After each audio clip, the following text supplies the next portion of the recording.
নমস্কার, যুক্তি তর্ক সঙ্গে অর্কই আপনাদের স্বাগত। আপনাদের সঙ্গে আমি অর্কপ্রভ সরকার। 2-3 দিনের বীরভূম সফর শেষ হয়েছে বঙ্গেশ্বরী, ফিরে এসছেন কলকাতায়। কিন্তু বঙ্গেশ্বরী বীরভূম ছাড়ার সঙ্গে সঙ্গেই বীরভূমে তৃণমূলের সেই আদি অকৃত্রিম গোষ্ঠীদ্বন্দ্ব শুরু হয়েছে। কেষ্টমণ্ডল বনাম কাজল শেখের অনুগামীদের মধ্যে মারামারি, বোমবাজি, রড দিয়ে একজনের মাথা ফাটিয়ে দেওয়া হয়েছে। সিউড়ি 1 নম্বর ব্লকের ঘটনা, সম্ভবত অবিনাশপুর জায়গাটার নাম। পুরাতন বৃত্ত কেষ্টকে দিদিমণি তো স্নেহ করেন, তার আদরের কেষ্ট মাথায় অক্সিজেন কম যায়। কেষ্ট অকথা কুকথা অশ্রাব্য কুশ্রাব্য কথা বললেও বঙ্গেশ্বরী তাকে ক্ষমা করে দেন, স্নেহের দৃষ্টিতে দেখেন। বঙ্গেশ্বরী পুলিশ মন্ত্রী, তার পুলিশ অফিসারের পরিবারের মাতৃশক্তিকে তার প্রিয় কেষ্ট অশ্রাব্য ভাষায় গালাগাল দিল, হুমকি দিল। কোনো ব্যবস্থাই হলো না বঙ্গেশ্বরীর পক্ষ থেকে। উনি কিছুদিন চুপ করে রইলেন, বিষয়টা থিতিয়ে যেতে দিলেন। তারপর আবার বীরভূমের বাঘকে কোর কমিটির কনভেনার করে পুনর্বহাল করলেন। যেই ঘটনাটা ঘটল, মাননীয় বীরভূম চালার সঙ্গে সঙ্গে কেষ্টমণ্ডল এবং কাজল শেখের শিবিরের মধ্যে সংঘর্ষ শুরু হলো। যত নির্বাচন এগোবে তত এই গোষ্ঠীদ্বন্দ্ব প্রবল হবে। মারছে তৃণমূল, মরছে তৃণমূল। সেটা ভাঙড় হতে পারে, সেটা বীরভূম হতে পারে, সেটা মালদা হতে পারে, সেটা মুর্শিদাবাদ হতে পারে। কলকাতা পুরসভার এক কাউন্সিলর, তার হাজবেন্ড যিনি স্কোয়ার ফিট সেন নামে পরিচিত, তাকে গ্রেপ্তারের দাবি করছে বিধায়ক অতীন ঘোষের অনুগামীরা। উত্তর কলকাতার বিডন স্ট্রিটে রাজ্যের মন্ত্রী শশী পাঁজার গোষ্ঠীর সঙ্গে তার বিরোধী গোষ্ঠীর মারামারি হচ্ছে। সারা রাজ্য জুড়ে এই ঘটনা। তাই বলে মারছে তৃণমূল, মরছে তৃণমূল। তাই বঙ্গেশ্বরী যতই ঐক্য, একসঙ্গে কাজ করতে হবে, তৃণমূলে এসব কিছু হয় না বলুন না কেন, এটা সত্যের অপলাপ ছাড়া কিছু না। বাস্তবটা সম্পূর্ণ অন্য, এটা জানে, মানুষ জানে। তা বঙ্গেশ্বরী একটা ভুল করে ফেলেছে, ভুল তো মানুষ করতেই পারে। উনিও কাজের চাপে থাকেন, কিন্তু উনি তো ভুল স্বীকার করার পাত্রী নন। অন্যরা অন্যায় করতে পারে, অন্যরা ভুল করতে পারে, বাকি উনি হচ্ছেন সততার মূর্ত প্রতীক, বাংলার রক্ষাকর্ত্রী। আর বাকি সব হচ্ছে দুষ্টু লোক, হিংসুটে, বাংলার ক্ষতি চায়। তিনি করতে চান ওরা আদালতে গিয়ে সবকিছু বন্ধ করে দেয়, ইত্যাদি ইত্যাদি। তা দিল্লিতে ওই পরিযায়ী শ্রমিকদের যে বিষয়টা, তা দিল্লি পুলিশ বলল যে ভিডিওটা ফেক, এরকম কোনো ঘটনা ঘটেইনি। মাননীয় মানতে চাইলেন না, বলছেন ও আমি জানি দিল্লি পুলিশ কি। আরে আপনি জানেন দিল্লি পুলিশ কি, তা আপনার পুলিশ কি? এটাও তো মানুষ বলবে, আপনার পুলিশ কি? পুলিশ তো সম্পূর্ণ দলদাস। যে সমস্ত পুলিশের আধিকারিকরা আইন মেনে কাজ করতে চান, তারা পদে পদে বাধাপ্রাপ্ত হন। তারাও হাল ছেড়ে দিয়েছে। আপনি অন্য রাজ্যের পুলিশের দিকে আঙুল তুলছেন, নিজের দিকে তাকান, তাহলেই বুঝতে পারবেন। বলছেন যে ওই পরিযায়ীরা যদি এখানে আসে আমরা নিরাপত্তা দেব, তখনই আসল ঘটনা জানা যাবে। আবার শুভেন্দু অধিকারীর নির্দেশে তার ভাই সৌমেন্দু অধিকারী দিল্লিতে সাইবার ক্রাইমে অভিযোগ করেছে যে ফেক ভিডিও ছড়িয়ে অশান্তি সৃষ্টি করেছেন মুখ্যমন্ত্রী। এটা হচ্ছে ন্যারেটিভ তৈরি। বিরোধী দল তো করবেই। মুখ্যমন্ত্রী যেমন প্রতি ক্ষেত্রে বিরোধীদের বিরুদ্ধে পুলিশ লাগিয়ে দেন, এফআইআর করেন। বিরোধীরা সভা সমিতি করতে গেলে পুলিশ অনুমতি দেয় না, আদালতের নির্দেশে তাদের কাছে থেকে অনুমতি নিতে হয়। ধরুন 2024 সালে বিধানসভায় পালাবদল হলো, আমি ধরে নিলাম, হবে কি হবে না সেটা পরের কথা। যেই ক্ষমতায় আসুক না কেন, একটা অনুরোধ তাদের কাছে করব, প্রকৃত গণতান্ত্রিক পরিবেশ ফিরিয়ে রাখতে যারা তখন বিরোধী হবেন, তারা যেন গণতান্ত্রিক পদ্ধতিতে আন্দোলন করতে পারেন। তাদের যেন পুলিশের এই হাইকোর্টের শরণাপন্ন হতে না হয় অনুমতির জন্য। এটা অনুরোধ থাকলো একজন সহনাগরিক হিসাবে। তাহলে দিল্লির ঘটনাটায় মুখ পুড়ল, বুমেরাং হলো।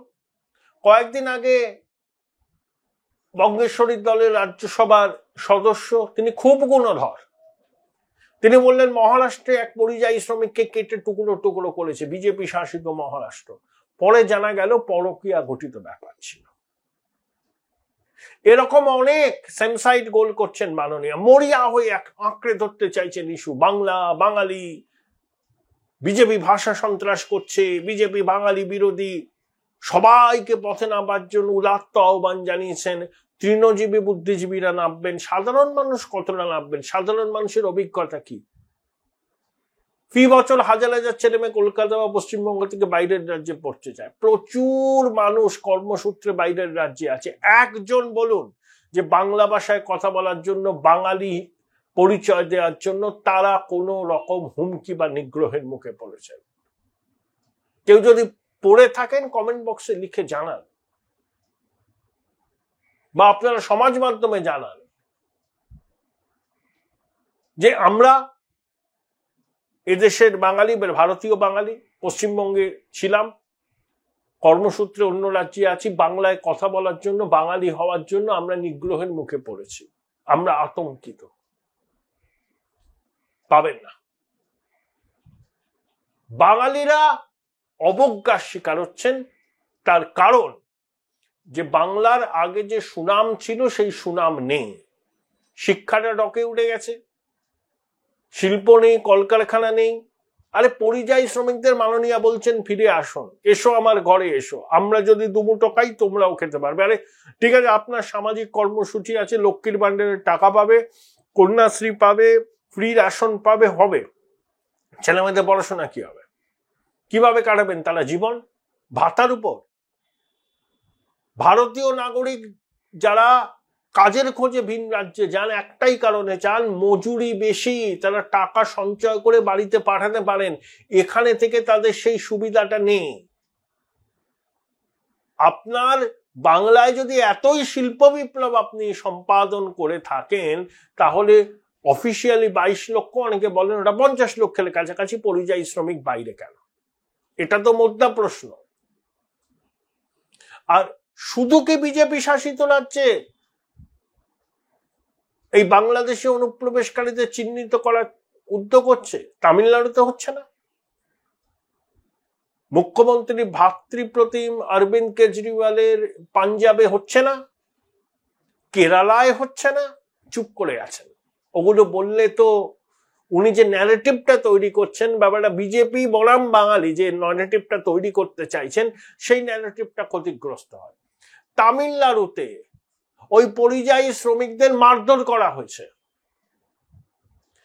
পাঞ্জাবে ডিটেন করা হয়েছে, জিজ্ঞাসাবাদ চলছে। ভারতবর্ষে শুধু বিজেপি শাসিত রাজ্য নয়, INDI জোট শাসিত রাজ্যেও এটা হচ্ছে। কারণ অনুপ্রবেশকারীরা দেশের নিরাপত্তার পক্ষে বিপদের কারণ। তা সন্দেহ হলে তাদের জিজ্ঞাসাবাদ করবে না, তাদের নথিপত্র যাচাই করবে না? ধরুন হরিয়ানাতে 52 জনকে আটক করেছিল, তাহলে এই 52 জনের ব্যাপারেই পুলিশের কেন সন্দেহ হলো?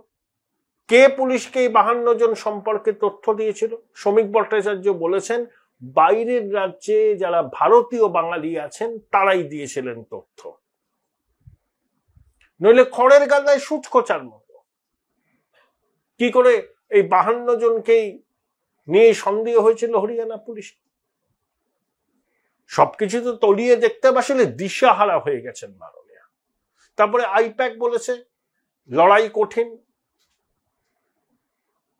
টাই টু এ সংখ্যাগরিষ্ঠতা জুটতে পারে, সময় যত এগোবে তত লড়াই কঠিন হবে, সম্পূর্ণ মেরুকরণে ভোট হবে, ওটা নিয়ে আর কোনো সন্দেহ নেই। আপনি এর আগে সমর্থন করুন বা না করুন, বাস্তবতা হচ্ছে এই মেরুকরণের আবহে ভোট হবে। মাননীয় অ্যাচিভমেন্ট কি 15 বছরে? সামাজিক কর্মসূচি সবাই করে, ওটা একটা সরকারের অ্যাচিভমেন্ট নয়, এটা বাধ্যবাধকতা, করতেই হবে। অ্যাচিভমেন্ট বললে আমরা কি বুঝবো? কর্মসংস্থান, কলকারখানা, বিনিয়োগ, পরিকাঠামো। মাননীয়া বলছেন বেকারত্বের আর জাতীয় গড়ের থেকে কমালে, জাতীয় গড় সব রাজ্যের গড়কে নিয়ে হয়, উন্নত রাজ্যগুলোতে বেকারত্বের হার পশ্চিমবঙ্গ থেকে কম, সেই জন্যই এখান থেকে পরিযায়ী শ্রমিক তামিলনাড়ুতে যায়। তামিলনাড়ুতে একটা আঞ্চলিক দলের সরকার আছে, তাদের সঙ্গে তো কেন্দ্রের বিজেপি সরকারের খটামটি লেগেই থাকে। হিন্দি চাপিয়ে দেওয়া, নতুন এডুকেশন পলিসি, তামিলনাড়ু সরকার ওই সর্বভারতীয় মেডিকেল নিয়েও বলেছিল, এগুলো তো হচ্ছেই। আর ডিএমকে আঞ্চলিক দল, এআইডিএমকে আঞ্চলিক দল, তবে দুটো আঞ্চলিক দলের কোনো না কোনো সর্বভারতীয় দলের সঙ্গে যুক্ত থাকে। এই যে কংগ্রেসের যে 99 লোকসভায় ডিএমকে এর সঙ্গে ছিল বলে 8 থেকে 9টা আসন পেয়েছে, কিন্তু ডিএমকে এআইডিএমকে আঞ্চলিক দল, তামিল জাত্যাভিমান, দ্রাবিড় সংস্কৃতি রক্ষায় তারা বদ্ধপরিকর, খটামটি লাগে কেন্দ্রের শাসকদের সঙ্গে।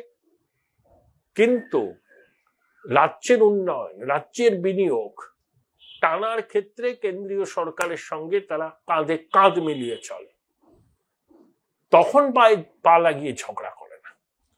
কিন্তু পশ্চিমবঙ্গ করে,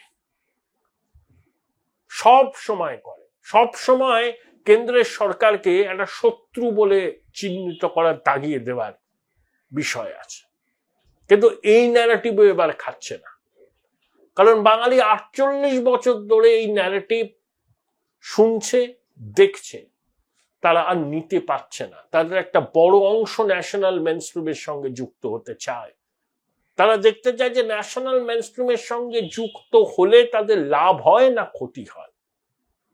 change is the only constant. নতুনের স্বাদ নেওয়ার আগ্রহ মানুষের চিরকালীন একটা আকর্ষণ। দেখি না নতুন নতুন কি হয়, খারাপ হলে গণতান্ত্রিক পদ্ধতিতে ছুঁড়ে ফেলে দেবো, আর যদি ভালো হয় অ্যাকসেপ্ট করব, সময় দেব। Join Indian Institute of Hotel Management now. Right choice, right decision. তা আইপ্যাক এটাও বুঝেছে, তলায় তলায় মানুষ জোট বাঁধছে, তৃণমূলের মিছিলে যায়, মিটিং এ যায়, পার্টি অফিসে বসে থাকে, এলাকায় সক্রিয় তৃণমূল, তারাও ভাবছে। বহু দোকানদার, ছোটখাটো ব্যবসায়ী আছে, দেখবেন তৃণমূলের যে কোনো কর্মসূচিতে তারা যেতে বাধ্য হয়, অটো চালকরা যেতে বাধ্য হন, তারাও তৈরি হচ্ছে না। একে জনবিন্যাসের পরিবর্তন, একে দুর্নীতির প্রাতিষ্ঠানিকীকরণ, একে শিল্পে বন্দার দশা। আপনি কত ওই বুথে সমাধান, পাড়ায় সমাধান, দুয়ারে সরকার করবেন? সব টেম্পোরারি। স্থায়ী সম্পদ চাই, পাকাপাকি কর্মসংস্থান চাই। বড় কলকারখানা না হলে রাজস্ব ঘাটতিও মেটে না, আর পরিকাঠামো সহ অন্য ক্ষেত্রের উন্নয়নে সম্ভব নয়। মানুষ এটা বুঝছেন। প্রকাশ্যে তৃণমূলের বিরুদ্ধে সাধারণত বলে না লোকে, যারা বলার তারা বলে। ট্রাম, বাস, মেট্রো রেল, লোকাল ট্রেন, চায়ের দোকান, মানুষের মন বোঝার সেরা বিশ্ববিদ্যালয়, তাতে যেসব আলোচনা হয় সেটা শাসক দলের ক্ষেত্রে খুব সুখকর নয়। বঙ্গেশ্বরী বুঝতে পারছেন। তবে তার চারপাশে যে বলয় আছে, সেই বলয় সবসময় তাকে সত্যি কথা বলে না, সত্যি ফিডব্যাক দেয় না। এই যে 2019-এর লোকসভা নির্বাচনে ওই বলয় থেকে বলা হয়েছিল বিজেপি প্রচুর ভোট পাবে, 3টে আসন পাবে। বাস্তবে দেখা গেল বিজেপি 18টা আসন পেল। ভোট তো প্রচুর পেল, জাজ করতে পারেনি। চিরকাল 2021 হবে না, বাংলা নিজের মেয়েকে চায়। বিজেপি ভুল করেছিল অনেক, গণনার দিন কাউন্টিং টেবিল ছেড়ে চলে এসেছিল। ও দিদি বলে প্রধানমন্ত্রী যেরকম প্রচার শুরু করতেন সেটা বাঙালি ভালোভাবে নেয়নি। শুভেন্দু যেভাবে বেগম খালা বলে মুখ্যমন্ত্রীকে সম্বোধন করতেন সেটাও বাঙালিরা ভালোভাবে নেয়নি। বিজেপি শুধরে নিয়েছে। লড়াই এবার হাড্ডাহাড্ডি, সেটা আইপ্যাকও বলেছে। এবং মানুষ, দেখুন, আপনি তৃণমূলের সমর্থক হতে পারেন, কেউ বিজেপির সমর্থক হতে পারেন, কোর ভোটাররা, কোর সাপোর্টাররা কখনো নির্বাচনের ফলাফলকে নির্ধারণ করে না। নির্বাচনের ফলাফলকে নির্ধারণ করে সাইলেন্ট মেজরিটি। সেই সাইলেন্ট মেজরিটি কিন্তু তলায় তলায় জোট বাঁধছে পরিবর্তনের পক্ষে। একটা বড় অংশ, সবাই নয়। তাই মরিয়া হয়ে মুখ্যমন্ত্রী যে ইস্যুটাকে আঁকড়ে ধরেছেন এবং টেনে নিয়ে যেতে চাইছেন নির্বাচন পর্যন্ত, বাঙালির আবেগ, বাংলা ভাষার প্রতি অবিচার, সন্ত্রাস, সেটা কিন্তু দানা বাঁধছে না। আপনারা যারা আমার ভিডিও দেখেন, আপনারা নিজেদের অভিজ্ঞতা বিচার করুন না, আপনাদের পাড়া প্রতিবেশীর সাথে কথা বলুন, তারা কি ন্যারেটিভ গ্রহণ করছে? এমনকি তৃণমূলের সমর্থককে কি গ্রহণ করছে?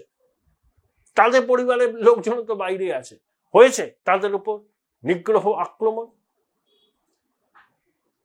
বাংলাদেশি অনুপ্রবেশকারীদের ধরার নামে পুলিশ যেন বাড়াবাড়ি না করে, অন্য রাজ্যের পুলিশ তেমন পুলিশকে ধরে আনতে বললে বেঁধে আনে, এটা সব রাজ্যের পুলিশের একই দশা। কিন্তু অনুপ্রবেশকারীদের চিহ্নিত করে রিপোর্ট করতে হবে এবং একই সঙ্গে প্রকৃত ভারতীয় যারা যে ধর্মেরই হোক না কেন, তারা যাতে কোথাও নিগ্রহের মুখে না পড়েন সেটাও নিশ্চিত করতে হবে। দেখা যাক। কিন্তু বঙ্গেশ্বরী আতঙ্কিত, ইস্যু খুঁজে পাচ্ছেন না, যা হাতের কাছে পাচ্ছেন তাই আঁকড়ে ধরতে চাইছেন খড়কুটোর মতো।